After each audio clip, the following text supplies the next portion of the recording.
Alors, dans cet exercice, on nous donne une fonction f qui est la fonction donnée par f de x égale x au carré plus x. Et en fait, on veut calculer, c'est l'objet de la question 3, la valeur de son nombre dérivé en 1, c'est-à-dire f' de 1.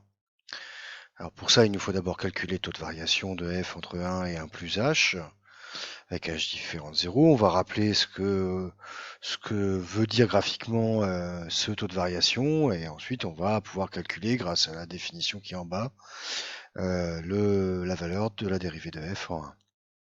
Alors, le taux de variation de la fonction f entre 1 et 1 plus h, puisque c'est en 1 qu'on veut calculer la dérivée, il est donné par la définition du taux de variation dans le cours, qui est que le taux de variation de f entre a et a plus h est le rapport f de a plus h moins f de a sur h, et ici a vaut 1. Donc on calcule f de 1 plus h moins f de 1 sur h. Dans la fonction f de x, on remplace x par 1 plus h d'abord, donc ça fait 1 plus h au carré plus 1 plus h.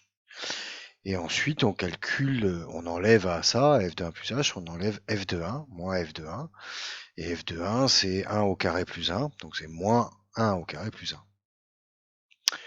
Donc on calcule 1 au carré plus 1, ça fait 2.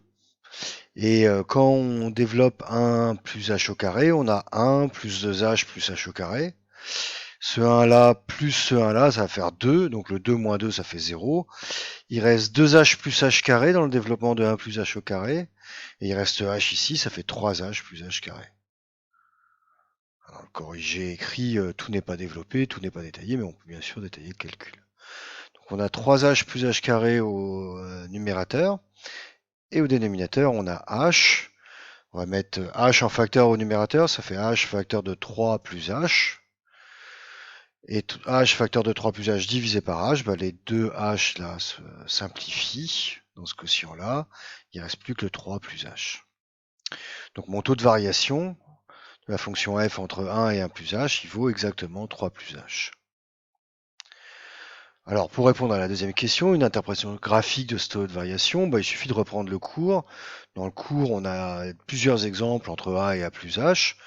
Là, c'est la même chose. Si on considère que A et M sont les points de la courbe représentative C de la fonction f d'abscisse 1 et 1 plus h, et leur donner f de 1 et f de 1 plus h, bien sûr, avec h différent de 0.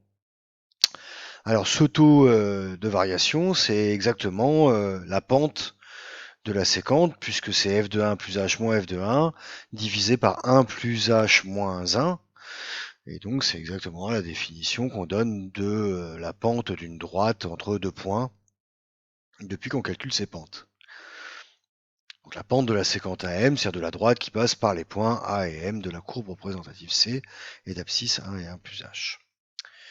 Et enfin, pour répondre à la troisième question, pour donner la valeur de f' de 1, alors d'abord, montrer que la fonction f est dérivable en 1, on le montre parce que le taux de variation a une limite quand h tend vers 0, puisque 3 plus h a une limite quand h tend vers 0.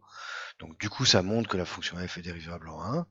Et la limite quand 3 plus h égale 0, quand h devient très petit, il reste quasiment que 3, donc la limite ça va être 3. Si on remplace h par 0, on le voit bien, ça donne bien 3. Et donc on peut écrire que la dérivée de f en 1, c'est f' de 1 qui vaut 3.